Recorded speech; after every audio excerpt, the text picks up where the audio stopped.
those early days, that little trench winning in the weeds, oftentimes gives you these huge advantages later on because you have more context than anyone else. And so rather than lament them and hate the fact that you're going through it, remembering that these will be arrows that you put in the quiver that you're going to be using to slay the future bigger dragons.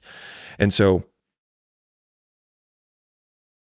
expecting it to be easy is what makes it much harder than it ever is. I've always loved earning my stripes with the things that I've done, whether it was with nightlife or running the podcast or doing whatever.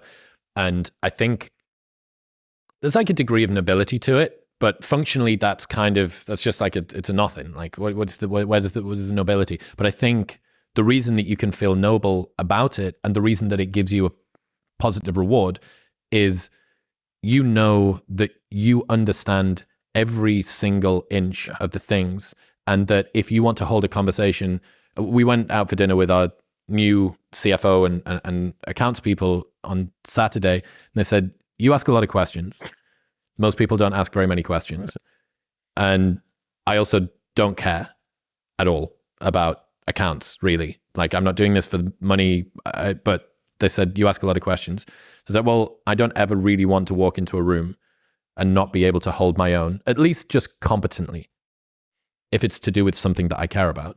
And the same thing goes for this. Like, I started to learn about focal lengths and frame rates and negative fill, reverse contrast lighting. And then sure enough, 2 years after we started doing it, a bunch of different, I sent you the Instagram thing.